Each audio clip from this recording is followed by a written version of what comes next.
नमस्कार दोस्तों आज हमारा विषय है ध्यानातीत कैसे हुआ जाए। दूसरा विषय है अमर ठहराव को किस तरह से प्राप्त किया जाए। ये दोनों विषय ही बहुत महत्वपूर्ण विषय हैं। ध्यानातीत मन के पार की अवस्था है। ध्यानातीत स्वयं परमात्मिक अवस्था है। मन सदैव कुछ ना कुछ ध्यान करता ही रहता है, चाहे वो कोई पुस्तक पढ़ रहा हो, चाहे वो कोई गाना सुन रहा हो, चाहे किसी को देख रहा हो, किसी को स्पर्श कर रहा हो। सदैव मन समस्त इंद्रियों से ध्यान ही कर रहा होता है। जब मन किसी ध्येय पर कुछ समय के लिए टिकता है, चाहे वो एक पल ही क्यों ना हो, उसे ध्यान कहा जाता है। और मन सदैव अपने ध्येय को बदलता रहता है, तो मन निरंतर ध्यान कर रहा होता है। मन ध्यान के बगैर रह ही नहीं सकता, और ध्यान ही प्रयास है। मन निरंतर प्रयास कर रहा होता है और परमात्मा प्रयास रहित अवस्था में होता है। लेकिन हम मन को आध्यात्म जगत में इतना गहरा ध्यान दे देते हैं कि एक ही वस्तु पर उसको बहुत समय तक टिका कर रखने की कोशिश करते हैं, और हम समझते हैं कि ये प्रयास रहित हो रहा है। लेकिन प्रयास रहित ऐसे नहीं हुआ जाता। प्रयास रहित बिल्कुल मन के पार की अवस्था है, क्योंकि मन जब तक है तब तक प्रयास है ही। मन निरंतर प्रतिपल प्रयास कर ही रहा है। तो ध्यानातीत अवस्था में आने के लिए मन को सर्वव्यापी से जोड़ा जाता है। जब मन सर्वव्यापी से जुड़ता है तो वह धीरे धीरे धीरे धीरे अपने से पार जाने की अवस्था में पहुंचने लगता है। अब मन के पार मन तो नहीं है, मन के पार स्वयं परमात्मा है। और मैंने बहुत सारे ऑडियोज़ वीडियोज़ में आपको बताया है कि मन की पहुंच कहाँ तक है। मन की पहुंच परम चेतना तक है। आपकी चेतना की जो हाईएस्ट लेवल हो सकती है, जो सुप्रीम कॉन्शियसनेस हो सकती है, वहाँ तक मन है। सुप्रीम कॉन्शियसनेस का भी मन है, या कहें कॉन्शियसनेस को ही मन समझ लीजिए आप, चेतना ही मन है। कभी चेतना शुद्ध अवस्था में होती है, कभी अशुद्ध अवस्था में होती है। तो आपकी जो हाईएस्ट लेवल की कॉन्शियसनेस है वहाँ तक मन है, और हाईएस्ट लेवल की कॉन्शियसनेस तक ही ध्यान होता है। मतलब आपकी सुप्रीम कॉन्शियसनेस, आपकी परम चेतना निरंतर प्रतिपल, या कहें कि एक पल के करोड़वें अरबवें हिस्से में भी ध्यान ही कर रही है, प्रयास ही कर रही है। लेकिन जैसे ही इसे सर्वव्यापिता से जोड़ दिया जाता है, तब इसका ध्यान विलीन होने लगता है। तब इसका ध्यान टूटने लगता है, इसका ध्यान गिरने लगता है, क्योंकि इसके लिए ध्येय खत्म हो जाते हैं। ध्यान लगाने के लिए ध्येय की जरूरत होती है, विषय वस्तु की जरूरत होती है, और सर्वव्यापिता से इसका ध्येय टूट जाता है, ध्येय खंड हो जाता है। और जब ध्येय खंड हो जाता है तो ध्यानातीत की अवस्था में मन पहुंचता है। अब मन को ध्यानातीत की अवस्था में पहुंचने का तात्पर्य यह है कि मन का गिर जाना, संपूर्ण मन का गिर जाना। जब हम सर्वव्यापिता से जुड़ते हैं तो सर्वव्यापिता हर जगह रमे हुए उस परमात्मा को ही देखना होता है, समझना होता है, जानना होता है, अनुभव करना होता है। जब मन ऐसा उसको अनुभव करना शुरू करता है, उसको एहसास करना शुरू करता है, तब वो जहाँ भी जाता है, मन जहाँ भी जाता है, चाहे भाव के तल पे जाए, चाहे विचारों के तल पे जाए, चाहे इंद्रियों के तल पे जाए, जैसे भी जाए मन, वह हर जगह परमात्मा को ही रमा हुआ पाता है। और जब वो हर जगह परमात्मा को रमा हुआ पाता है, जब उसकी सुध इस तरह से हो जाती है, तब उसका ध्यान खत्म हो जाता है, और उसी अवस्था को ध्यानातीत अवस्था कहा जाता है। इसका मतलब वह पूर्ण तरीके से सुध में आ चुका है, और अब वह ध्यानातीत हो गया है। मतलब अब उसके मन का होना का कोई तात्पर्य ही नहीं रहा। परमात्मा की सुध में आने का मतलब वह अब परमात्मा से नियोजित हो चुका है। अब उसका ध्यान, उसकी जिम्मेदारी परमात्मा की है। यह ध्यानातीत अवस्था है। ध्यानातीत अवस्था में जाने के लिए आपको सर्व प्रयासों से हटना पड़ता है। अभी तक आप प्रयास ही कर रहे हो। अगर कोई किसी भी तरह की साधना कर रहा है या नहीं कर रहा है, चाहे आप साधना करो या ना करो, दोनों में ही आप प्रयास कर रहे हो। साधना करने में बस आपका प्रयास किसी एक विशेष रास्ते से जुड़ जाता है। तो इसका मतलब ये नहीं हुआ अगर आप किसी विशेष रास्ते से मन को जोड़ देते हो तो आपको ज़्यादा लाभ मिलेगा, ऐसा नहीं है। आध्यात्म में आपको विशेष कुछ लाभ नहीं मिलेगा अगर ध्यान से आप जोड़ते हो तो। वैसे आपको जिस भी चीज़ में आप ध्यान लगाओगे उस चीज़ में निपुणता आना शुरू हो जाएगी, वो एक अलग बात है। लेकिन आध्यात्म में उसका कोई उपयोग नहीं है। लेकिन जैसे ही आप सर्वव्यापीता से जुड़ते हो तब आप समझिए कि बहुत विराट, समर्थ, सर्वशक्तिशाली से जुड़ रहे हो। तब आपके सारे ध्येय खत्म होने लगते हैं। तब आपके रोम रोम में वो अनुभव होने लगता है परमात्मा। आपके अंदर और बाहर एक रस अनुभव होने लगता है। और जब वो एक रस अनुभव होने लगता है तब आप पूर्ण रूप से अकर्ता भाव में आ जाते हैं, अमर अकर्ता भाव में। और जब अमर अकर्ता भाव में आप आते हैं तो आप सर्व कर्म और उनके फलों से मुक्त हो जाते हो। दूसरा विषय जो हमारा है वह है अमर ठहराव। अमर ठहराव भी आपको सर्वव्यापीता से ही मिलेगा, क्योंकि मन का काम है नहीं ठहरना।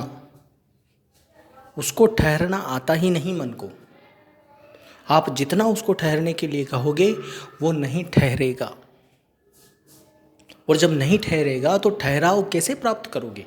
आप एक झूठा ठहराव प्राप्त करने की कोशिश करते हो, क्योंकि मन को जब पता नहीं होता, सर्वव्यापीता की सुध में जब वो नहीं आता,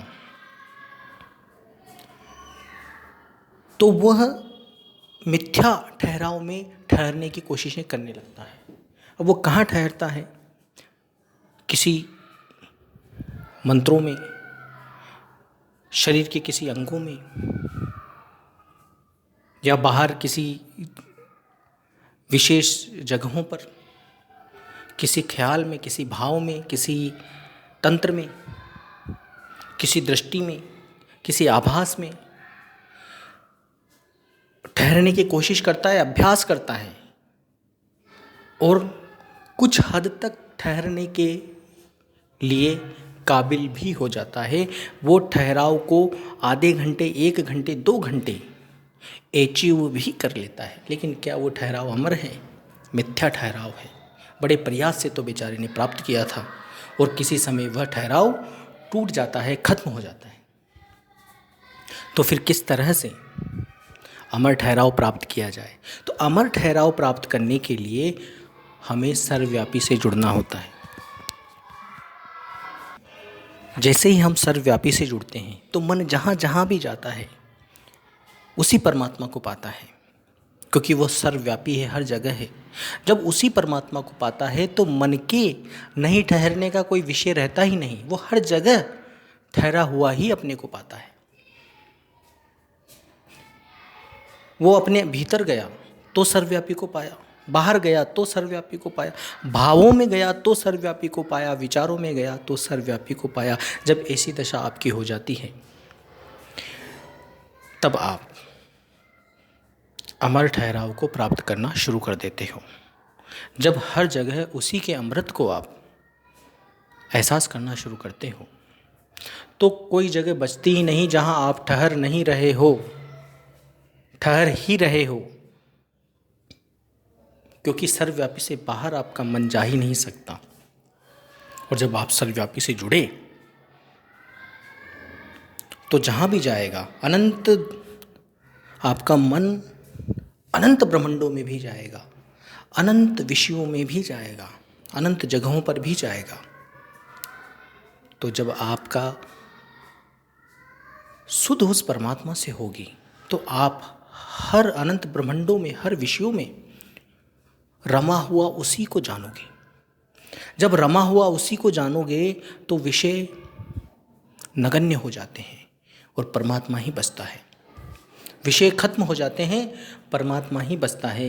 ध्येय खत्म हो जाते हैं, परमात्मा ही बचता है। और जब हर जगह परमात्मा बचा आपके लिए, तो फिर कहाँ पर आप नहीं ठहरे, हर जगह ही ठहरे। और जब हर जगह ही ठहरे तो इससे बड़ा प्रयास रहितता कुछ हो ही नहीं सकती कि आप जा भी रहे हो, हर काम कर भी रहे हो, हर दिशाओं में घूम भी रहे हो, लेकिन ठहरे के ठहरे हुए हो। जब मन को ऐसा ठहराव मिलता है तब वह स्वतः अमर ठहराव को प्राप्त होकर अपने को गिरा देता है, क्योंकि फिर मन के बचने की कोई व्यवस्था रहती ही नहीं। यह है सर्वव्यापी की महिमा। इसलिए सर्वव्यापी की साधना ही केवल एकमात्र साधना है। यह साधना शब्दों में कहना पड़ रहा है, अन्यथा ये साधना नहीं है। साधना का मतलब ही प्रयास होता है। और आप कुछ भी कर लो, जन्म लेने से लेकर मरते दम तक और मरने के बाद वापस जन्म लेने तक, ये जो साइकिल चलती रहती है अनंतता तक, तब तक आप प्रयासों से बाहर नहीं आ सकते। प्रयासों से बाहर आने का एकमात्र उपाय ही यही है कि आप सर्वव्यापी से जुड़ जाएं। जितने भी आध्यात्म के मार्ग चल रहे हैं संसार में, जितने भी चल रहे हैं, कोई मार्ग आपको सर्वव्यापी से पूर्णतः नहीं जोड़ता है। कुछ एक ने सर्वव्यापी की बात कही है, लेकिन वह फिर भी पूर्ण सर्वव्यापिता से, अमर सर्वव्यापिता से चूक जाते हैं किसी न किसी बात पर। वह फिर भी या तो द्वैत में रुक जाते हैं या अद्वैत में रुक जाते हैं, एक ही भाव में रुक जाते हैं या अनेकी भाव में रुक जाते हैं, या तो वो फिर एक व्यापी में रह जाते हैं या समव्यापी में रह जाते हैं।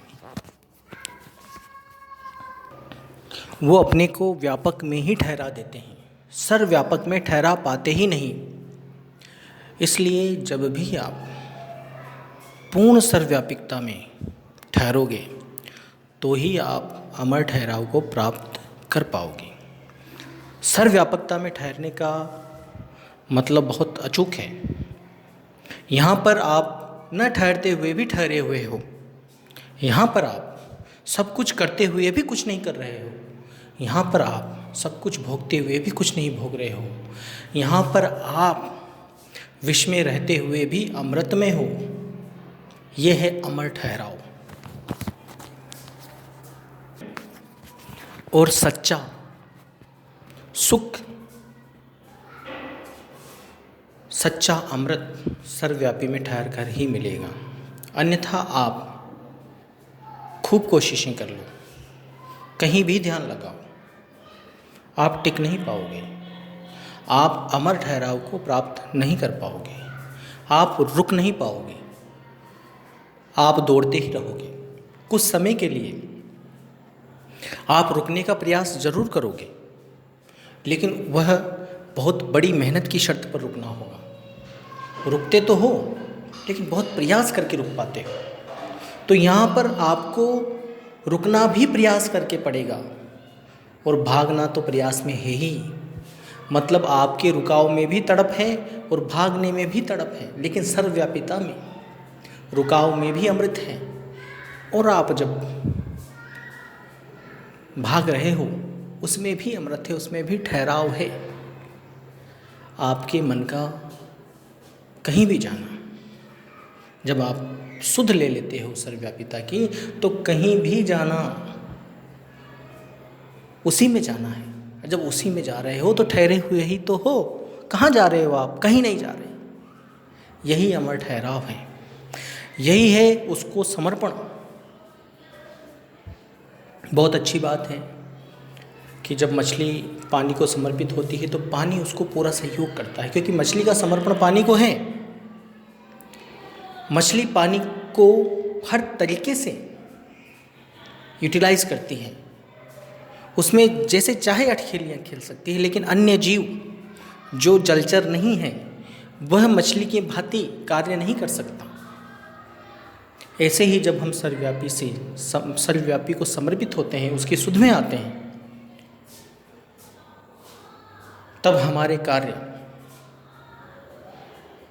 हमारा जीवन पूर्ण रूप से सुगम हो जाता है, क्योंकि सर्वव्यापी कहाँ नहीं है, हर जगह है।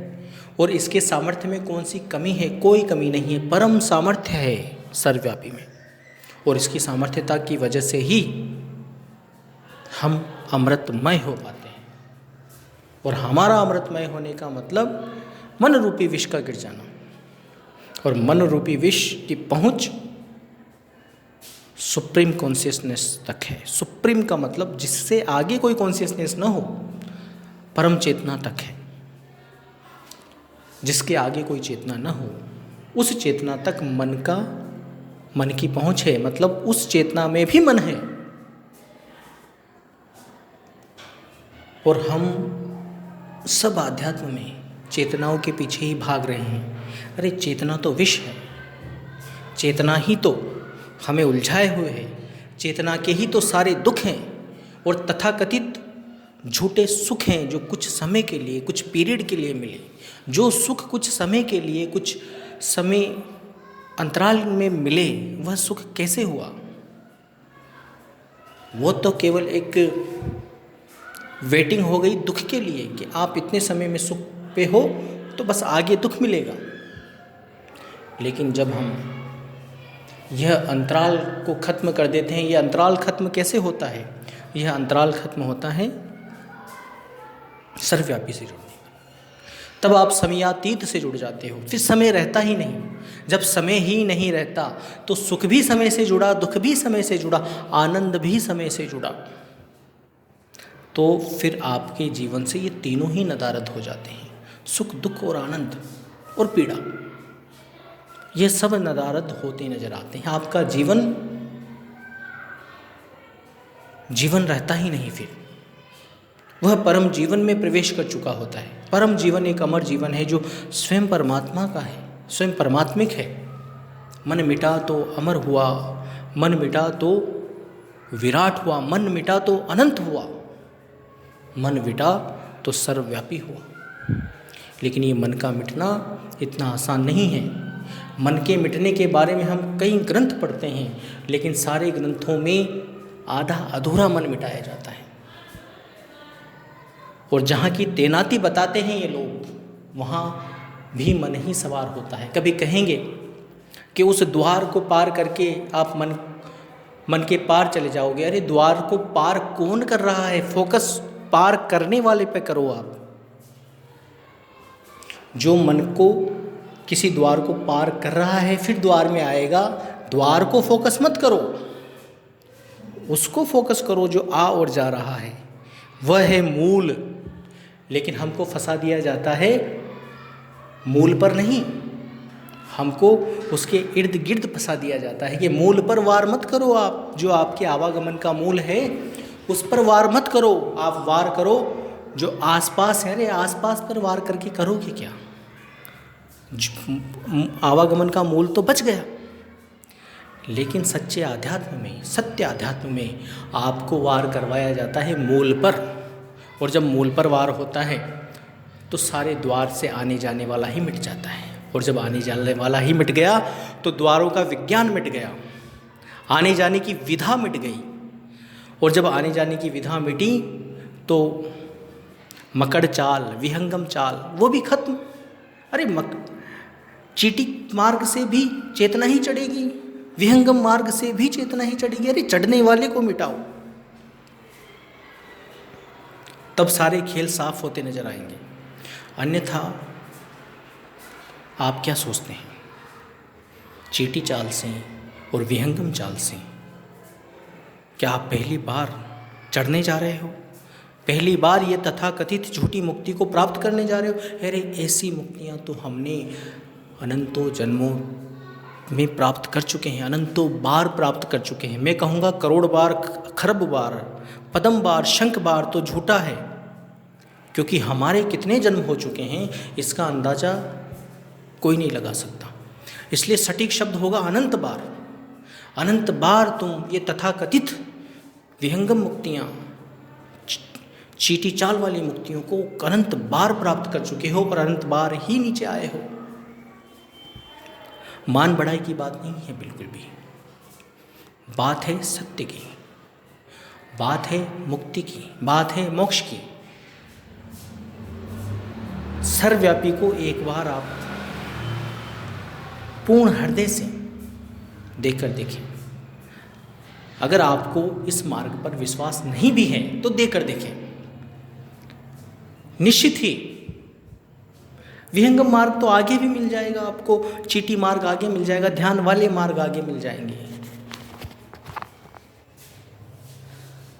अगर आपको ये मार्ग झूठा साबित भी हो जाए तो ये मार्ग तो आगे मिल जाएंगे। ये मार्ग तो चलते फिरते हैं, इन मार्गों में तो सारे जीव आए जाए हैं। सत्य से जुड़िए। सत्य का कोई मार्ग नहीं होता, क्योंकि आवागमन नहीं होता। सत्य ठहराव का नाम है, सत्य रुकने का नाम है, सत्य समस्त विधाओं से रुकने का नाम है। और जो सत्य, जब मैं सत्य कहता हूँ तो संसार के सच और झूठ से पार की अवस्था होती है। संसार के सच और झूठ ही है। आज कोई भी बात कहोगे कि उसने ये बात सच कही, उसने ये बात गलत कही, तो संसार का झूठ या सच कितने समय तक टिकेगा? कोई राम था, रावण था, कितने समय तक लोग याद रखेंगे? कृष्ण था, कबीर था।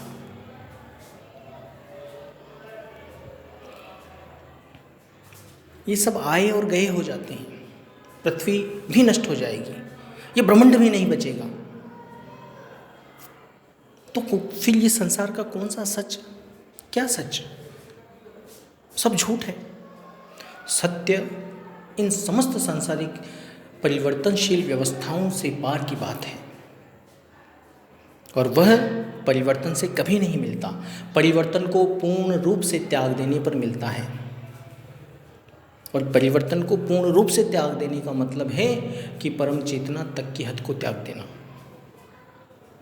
और वह त्यागा आपसे कभी नहीं जाएगा। आप त्याग सकते ही नहीं, असंभव है, न कोई त्याग पाया। स्व प्रयास से कोई नहीं त्याग पाया। उसके लिए सर्वव्यापी के सम्मुख होना पड़ेगा। यही है विराट, यही है अनंत, यही है सर्वशक्तिमान। सारी सत्ताएं, तथाकथित मोक्ष, तथाकथित मुक्तियाँ, सारे लोग, सारे भगवान जिनको आप कहते हो, सब इसी के आधार पर तो टिके हैं। जब इसके आधार पर टिके हैं तो किसको ढूंढ रहे हो फिर आप?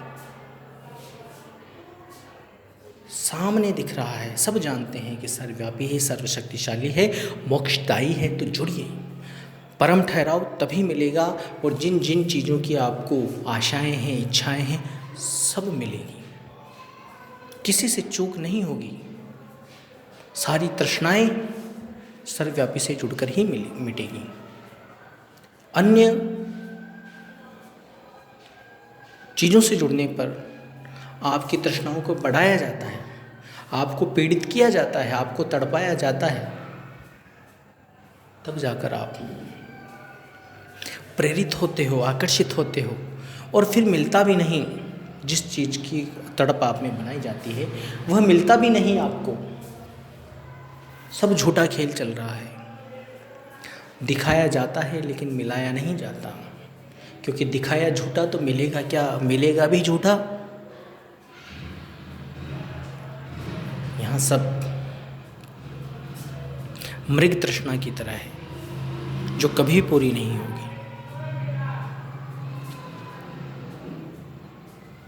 और सच दिखाया भी सच ही जाता है, और मिलाया भी सच ही जाता है। इसलिए आपको सबसे पहले अनंत समय के इतिहास से, अलग किया जाता है, अनंतों संस्कारों से बाहर किया जाता है, अनंत ज्ञान से अज्ञान से बाहर किया जाता है, तब जाकर आप सर्वव्यापी से जुड़ने लायक होते हो, तब जाकर आप ध्यानातीत अवस्था से जुड़ने लायक होते हो, तब जाकर आप अमर ठहराव को प्राप्त करने लायक होते हो। इस तरह से हम ध्यानातीत हो सकते हैं सर्वव्यापी से जुड़कर, और इसी तरीके से हम उस अमर अथाह महासागर स्वरूप परमात्मा से जुड़कर, सर्वव्यापी परमात्मा से जुड़कर परम ठहराव को प्राप्त कर सकते हैं। आप शुरू में नहीं जुड़ पाओगे परमात्मा से, धीरे धीरे धीरे धीरे धीरे धीरे, क्योंकि आपके अनंतों जन्मों की कसौटी है प्रयास में रहने की, तो कैसे प्रयास रहित हो जाओगे आप? धीरे धीरे धीरे धीरे धीरे धीरे करोगे तो ही आप उस अमर कसौटी से जुड़ पाओगे। और एक बार जैसे ही जुड़ना शुरू हुआ तो फिर जुड़ते ही चले जाओगे। फिर कोई भी संकट आए सबसे उबार लिए जाओगे आप। संकटों की परवाह मत करो। समर्पण वाले को संकट की परवाह नहीं होती, और जो संकट की परवाह करता है समर्पण नहीं होता। और जिसका समर्पण घट गया उसको कैसे भी संकट आए वहाँ से निकाल लिया जाएगा। ये टेस्टेड है, टेस्टेड। और इस बात को आप भी आजमा कर देखिए। लेकिन समर्पण पूर्ण होना चाहिए, आधा अधूरा नहीं, मन में शंका नहीं। मन में शंका है तो फिर वो समर्पण नहीं, और फिर वो काम भी नहीं करेगा। क्योंकि जैसे हम कोई इलेक्ट्रिसिटी लेते हैं तो अगर तार आपस में जुड़े हुए नहीं हैं तो इलेक्ट्रिसिटी एक तार से दूसरे तार में कभी नहीं जाएगी। ऐसे ही समर्पण में थोड़ा सा भी अंश मात्र भी गैप रह गया, थोड़ी सी भी शंका रह गई तो कृपा नहीं मिलेगी। और समर्पण किसको? सर्वव्यापी को, केवल मात्र सर्वव्यापी को, और किसी को नहीं। अब आप समर्पण के नाम से किसी वायर को किसी पत्थर से जोड़ दोगे तो क्या इलेक्ट्रिसिटी मिलेगी? नहीं। इलेक्ट्रिक वायर से ही आपका वायर जुड़ेगा जिसमें इलेक्ट्रिसिटी बह रही है, तभी जाकर आपको आगे इलेक्ट्रिसिटी मिलेगी। ऐसे ही सर्वव्यापी से आप अपने आप को जोड़ोगे, परम सोर्स से, परम सत्ता से आप अपने को जोड़ोगे, तभी जाकर आपको कृपा सुरक्षा मिलेगी। अन्यथा सुरक्षा के नाम पर आप अपने आप से ठगी मत कीजिए। आधे अधूरे शंकित, जहाँ शंका है, ऐसे समर्पण से आपको कभी सुरक्षा नहीं मिलने वाली। यह भी आजमा कर देखिए। जब तक आपके मन में प्रश्न हैं, शंकाएं हैं, पहले उनको मिटा लीजिए। जब तक वो नहीं मिटेंगी तब तक आप जुड़ नहीं पाओगे, समर्पण नहीं होगा, और समर्पण नहीं होगा तो आपकी सुरक्षा के लिए प्रशस्तता नहीं मिलेगी, कृपा नहीं मिलेगी। तो सुरक्षा चाहिए तो पूर्ण समर्पण, पूर्ण हृदय के साथ, पूर्ण विश्वास के साथ होना चाहिए। तब जाकर आपको पूर्ण कृपा मिलेगी, पूर्ण ठहराव मिलेगा, ध्यानातीत अवस्था मिलेगी। और इन सब चीज़ों का एक ही बात है, मोक्ष मिलेगा। मोक्ष मतलब पूर्ण मरण। पूर्ण मरण का मतलब परमात्मा ही हो जाना। ये एक बहुत बड़ी बात है कि परमात्मा कैसे हो जाओगे। इसलिए मैं शब्दों में कहूँगा कि मन चेतना कभी परमात्मा नहीं हो सकती। आपको केवल इतना ही जानना है। जब आप मिटोगे तब आपको पता चलेगा कि जीवन आपने तब प्राप्त किया, मिटने के बाद। कोई कहते हैं हम हमारा अस्तित्व मिटा कैसे दें, कैसे मिटा दें हम अपना अस्तित्व? अरे तुम्हारा अस्तित्व है ही क्या? तुम तो बने हो। जो बनाया गया उसका क्या अस्तित्व? अस्तित्व उसका होता है जो सदा से है, जिसको बनाया नहीं गया, जो सदा से है, रहेगा और था, उसका अस्तित्व है। तुम्हारा क्या अस्तित्व? तुम तो चलते फिरते एक खिलौने मात्र हो, भाव में पड़े हुए, जैसे चाहो वैसे बह रहे हो, जैसे प्रकृति बहा रही है वैसे बह रहे हो, और पूर्ण अहंकार से सुशोभित हो। तुम्हारा कोई अस्तित्व नहीं है। ऐसे अस्तित्व का मिट जाना ही उचित है, तब जाकर अमर जीवन को प्राप्त कर पाओगे। और वह तभी पता चलेगा कि किस तरह से आप अमर जीवन को प्राप्त कर पाए हो, जब आप मिट जाओगे। यहाँ आपका मिटना सच में मिटना नहीं है, लेकिन ये तभी पता चलेगा जब मिटोगे। गुड़ खाओगे तभी गुड़ का स्वाद पता चलेगा, कभी खाया ही नहीं तो कैसे पता चलेगा। कहने सुनने से बात नहीं बनती, बात बनेगी जुड़ जाने से। सर्वव्यापी से जुड़ो, उसके अमृत से जुड़ो, अपने आप आपको सहूलियत और सहारा मिलना शुरू हो जाएगा। तो इस तरह से आप ध्यानातीत को और पूर्ण ठहराव को प्राप्त करते हो। धन्यवाद।